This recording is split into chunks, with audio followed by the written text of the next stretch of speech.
So do you believe in taxes?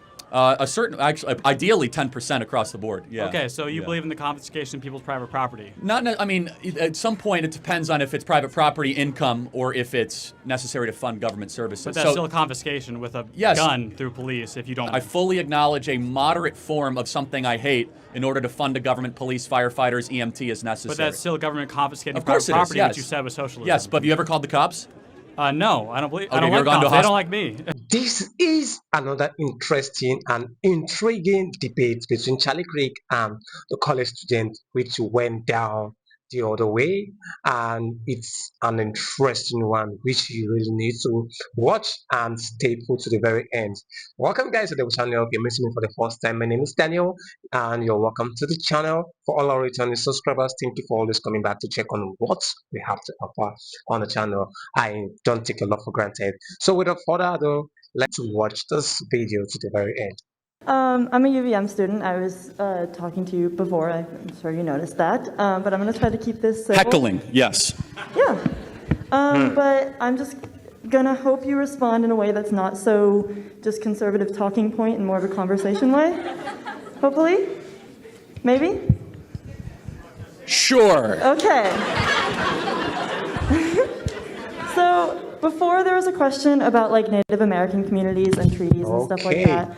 And you were talking about how historically Native Americans have been kind of like screwed over by the US government and stuff like that. Don't you think that that history will impact how Native Americans live today and make it more difficult to succeed in America? Don't you think that would influence that? Well, I suppose a question I'll ask back at you. We've made tremendous accommodations, such as sovereignty of Native American land, an entire department of the federal government dedicated just solely to that.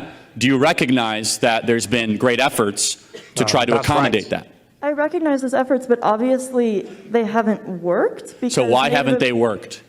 Because it's either not enough or the way that we're doing it is like we need to treat it more as an equity thing instead of just saying, oh, it's a culture, like instead of blaming it on people's like individual working and change it societally and help them in a way that actually matters. So you do know that there's universal health care at Native American reservations, right? Yeah, but it's not very good because they don't have access to... Because it's socialistic. No. They have universal health care in plenty of European countries and it works just fine. The flaws of the Native American... So I'm curious, how did Vermont's experiment in universal health care go?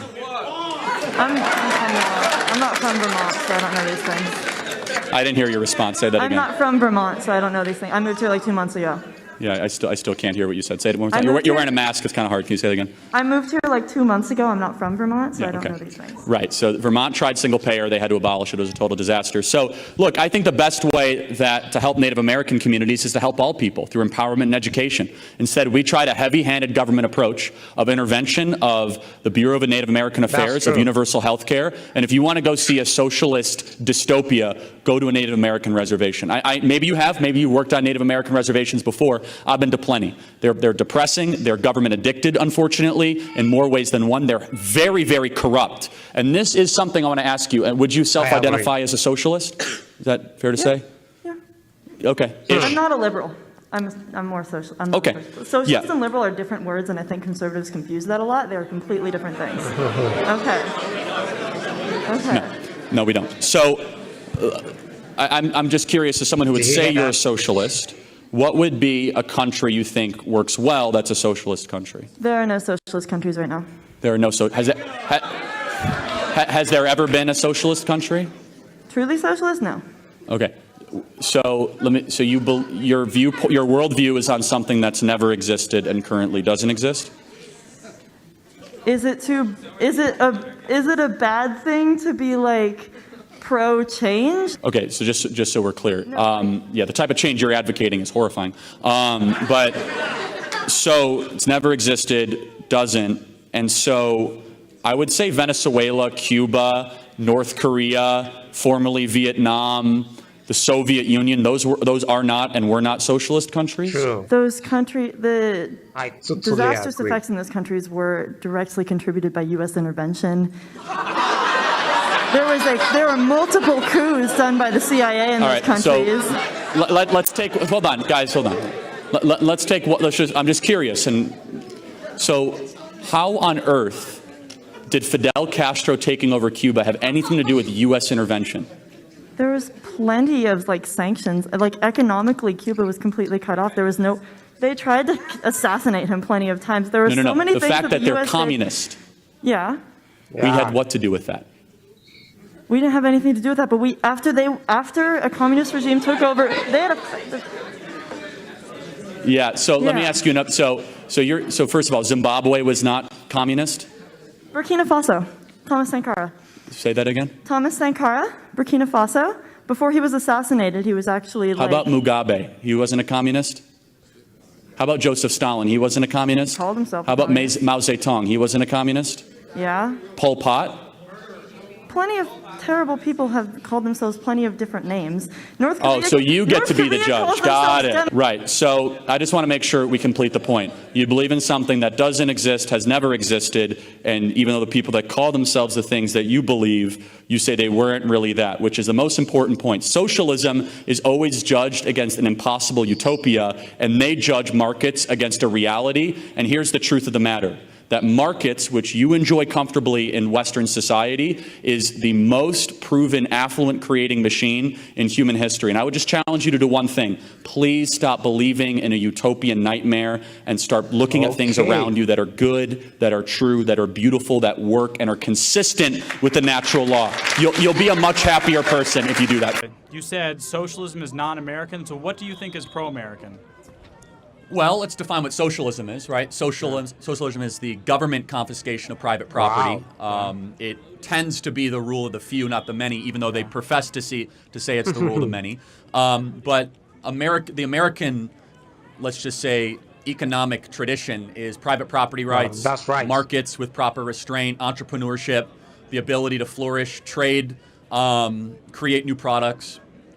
Socialism disincentivizes almost all those things. Socialism is built largely on envy and greed. And hilariously, the people that push for socialism, the rank and file, they don't realize that socialism actually just creates an oligarchy. It doesn't actually create a strong middle class, what they allege, to want. So do you believe in taxes?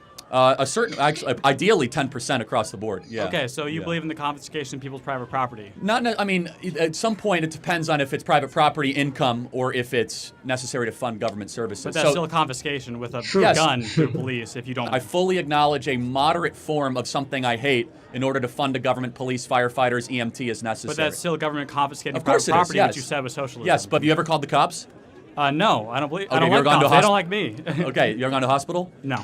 Okay, well, one day when you go to a hospital or use a social service you paid I'm saying for. You define socialism as a confiscation of private property, and you're saying that you believe in taxes, which is a confiscation of private wages. Let me go for the unreasonable confiscation of private property, the elimination of private property altogether. You see, this is very sloppy intellectual thinking, that just because we want a police force, a border patrol, and we want clean streets, all of a sudden we become a socialist. But those are still socialism. Not every form of government is socialism. Would you acknowledge that? No, I don't. Okay, then when does socialism begin and when does it end? And I'm saying you're saying that some level of socialism. It's not like an entrance into Narnia. If you're it's like saying I'm all of a sudden socialism is here. anti-American, I'm saying it's a socialism spectrum. is a part of America. Okay, so you want to know when socialism begins and when it ends? Yeah. When you leave the free state of Florida and you enter the unfree state of New York. What's the tax rate in Florida then? 0. No, the income tax in Florida is 0. But you still have to pay federal taxes. So if you have to pay taxes at all, it sounds like Florida's a socialist state. So are you trying to say America's currently socialist? Yes. Okay, I would agree. We're going more in that direction. So. Okay, but you just said that America is socialist. You said Florida's not socialist. So Florida's part of America. That doesn't make sense. Oh, but the federal project right now is more socialist than it is free market. Yeah. So to be even more clear, the closer you get towards the government owning a majority of your labor and your goods, the further and further closer you get to socialism. California is that. Yeah. Now, I would love for the federal government to get rid of FICA tax, to get rid of, the excess income tax. I've been clear. I think 10% across the board, fine. We need a military. You might not agree. We need a police force. We need a border patrol. We need basic social services that are a safety net, not a hammock. But I do not believe in this over-the-top type taxation. If you want to talk about other types of taxation that everyone here is paying, it's inflation. What's your thoughts on universal health care? I'm against universal health care. Why? Yeah. Well, I mean, look at the many trials in universal healthcare we have in this country. Waiting lines, waiting lists. True. Universal healthcare sounds good, but it totally lowers agree. the accessibility. It increases wait lines. It increases costs. And by the way, we're already close to a universal healthcare system right now. You can just walk into an emergency room and you will get care. It's not good care, but you will get care. Okay. And Medicaid is a form of universal healthcare. Okay. Then what are your Medicaid, thoughts? which is healthcare for the poor. Go ahead.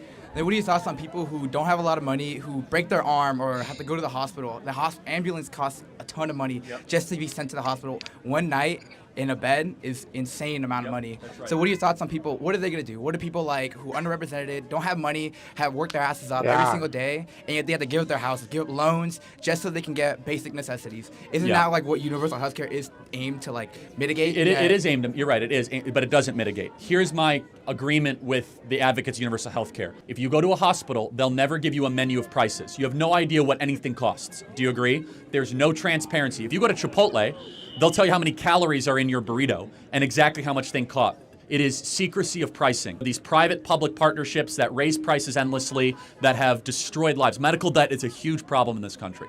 And so, yeah, the solution was not, trying to have people compulsory have to take on health insurance through universal health care. It's a lot deeper and more sophisticated than that.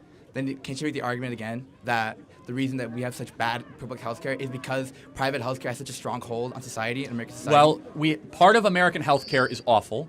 Part of it is great. The problem is most people can't access the great parts. So what is great about American healthcare? We have the most innovations. We have the most sophisticated life-saving surgery. If you have a heart attack right now and you have to go into the CAT room here locally, they'll probably save your life, right? Okay. The standard of care here, that's not the case, by the way, in like Southeastern Asian countries. Like you might live, you might not, okay? The problem is cost and accessibility. And so the question is, do you want to sacrifice the quality of our care for accessibility?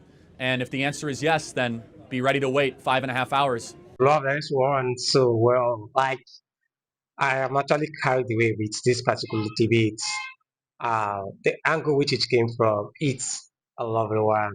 And I think this is one of the debates I love so much, especially when Charlie Kirk debates liberals, college students, and it's something that I love listening to because I get to learn a lot from Charlie and also the college students. The facts remain the same because Charlie Craig actually wants the notion to be correct relating to this perspective he is always shooting at. And for the part of the college students, they won't admit the fact, especially for this debate. I'm wondering what this particular um, students will be saying, and to so the open mic. Imagine that, and Charlie Creek went up and gave his own perspective of view to change the notion of what they have been harboring. Because based on what you have been harboring, that's what you build upon. And Charlie Creek is someone that's versatile in wealth of knowledge, is gifted, is talented, he has wisdom, even if people don't actually admit the fact that he is. And they always say he dropped out of school. Yes, he dropped out of school, but he still have the he came out well to outsmart people that are in school. Exactly. So that's how we put it because this particular debate in line with what we have today, it's so well. And the fact remain that Charlie Creek dealt with the topic so well. I don't know what you have to say relating to this one. It might not sit well with you, which I definitely know, and I am expecting your comments down below. Also, you should make sure you like this video, give this video a thumbs up. It helps the algorithm to push the video to people out there. Okay, I appreciate every one of you for your comments, your likes, and also for subscribing. I appreciate every one of you. So, guys, you can also support the channel by either super chat, super thanks, or you join my membership where you get exclusive perks from me. And also, I would love to encourage you guys to please make sure you watch the video to the very end to understand what this debate is all about, and not to watch 18 or two then you skip. The more you watch and digest, the more you are one step ahead of how you were yesterday. Okay, so that is just basically what I have to say relating to this one. So I don't know you. I know you have your own contribution. Please drop them down in the comment section. I'll be expecting those comments in the comment section. Thank you guys for watching to this very moment. I don't take a lot for granted. See you in the next one. Do it to stay put, stay safe, and stay subscribed.